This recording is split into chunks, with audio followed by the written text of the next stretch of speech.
Hola, hoy veremos cómo solucionar los problemas de testeo detectados en la clase pasada.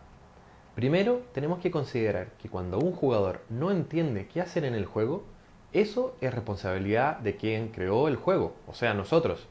No podemos decir, es que ¿cómo no entendió eso si era tan obvio? Bueno, puede ser obvio para nosotros, porque creamos el juego, pero no para otros. De hecho, no fue obvio, porque si no, no hubiera sido un problema en el testeo. Es nuestra responsabilidad como creadores de juegos hacer que el juego se entienda bien y que la experiencia de juego sea fluida. Por eso llamamos fricciones a los momentos en que el jugador no sabe qué hacer. Otro tipo de fricción se refiere a la dificultad, cuando ésta está mal graduada. Por ejemplo, si de un momento a otro aumentamos la dificultad demasiado, entonces también tenemos una fricción, pues le estamos pidiendo demasiado al jugador. Entonces hay que bajar la dificultad del juego, pero no hay que bajarla demasiado, o si no el juego se vuelve demasiado fácil y por lo tanto fome. En esta clase veremos ejemplos comunes de problemas en videojuegos. Veamos el primero. Hacer un comienzo muy duro para el jugador.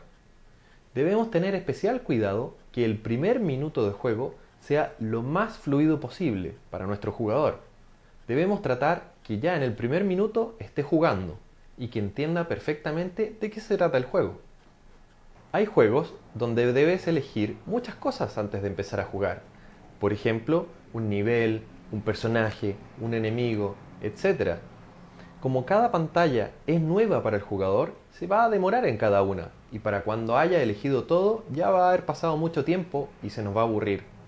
Si tu juego es uno de estos donde hay que elegir muchas cosas, te recomiendo que agregues una opción de juego rápido, donde el juego elija todo y puedas comenzar a jugar rápido. Otro problema se refiere a las instrucciones. Muchas veces son aburridas. Entonces, ¿cómo hacemos para enseñarle a nuestro jugador cómo hay que jugar? En general, te recomiendo dos maneras. Si tu juego es simple, puedes poner unas instrucciones muy simples en un cuadro al entrar al nivel. El mejor ejemplo son las instrucciones que entrega Angry Birds. En estas instrucciones ni siquiera hay texto, solo ocupan imágenes que son muy fáciles de entender. Si el juego es más complejo, lo mejor es hacer un tutorial jugable. Es decir, haces un primer nivel donde le vas mostrando al jugador poco a poco cada cosa que debe aprender. En este juego, cuando el jugador se encuentra con un lugar donde debe saltar, el juego le explica cómo hacerlo mostrando este cuadro. Si quieres que el jugador tome una dirección, puedes indicárselo con una flecha. Y si quieres que el jugador interactúe con un objeto, puedes destacarlo con un brillo o darle un color para que resalte. El segundo error es poner demasiado texto. Miren este ejemplo de acá. ¿Les parece entretenido tener que leer todo este texto? Claramente hay que reducirlo. Pero, ¿cómo hacer para achicar nuestros textos? Veamos cómo hacerlo. Primero, escribe todo lo que necesitas comunicar sin preocuparte por el largo. Voy a ocupar este ejemplo de un juego plataformero. Dice, para jugar debes ocupar las teclas de cursor. Además, esquiva todos los objetos que pinchan, pues te matan, y explora el nivel para encontrar la bandera. Cuando la encuentres, tócala y ganarás el juego. Es un poco largo, ¿verdad? ¿Cómo podemos reducir este texto? Elimina las cosas que son obvias, primero. Por ejemplo, los objetos que pinchan te matan. Bueno, la verdad eso es bastante obvio y el jugador lo va a descubrir apenas juegue, así que lo vamos a eliminar. Además, podemos cambiar todo este pedazo de acá por encuentra la bandera, que dice lo mismo, pero más corto. Y esto de acá también podemos achicarlo diciendo juega con las teclas de cursor. Y ahí tenemos instrucciones mucho más cortitas. El tercer error son botones que no se entienden. Veamos este primer ejemplo.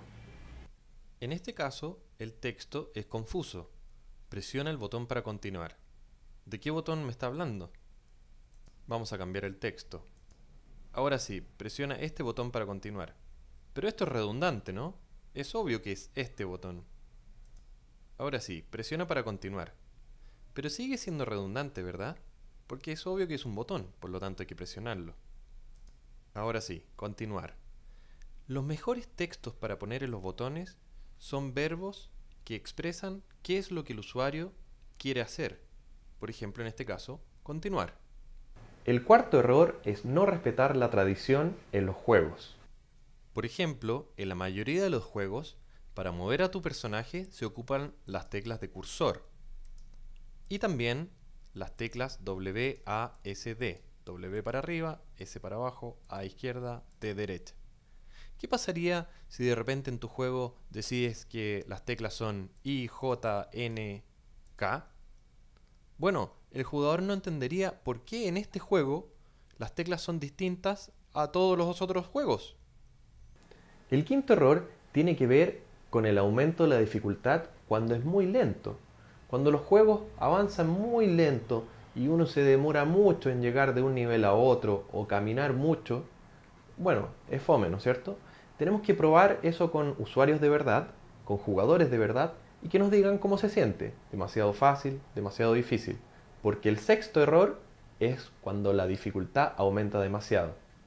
Tenemos que irle dando siempre un poquito de dificultad que el jugador pueda superar con lo que ya acaba de aprender. Pero si le pedimos que aprenda demasiado de una vez, no va a poder hacerlo. Bueno, te deseo mucha suerte mejorando tu juego.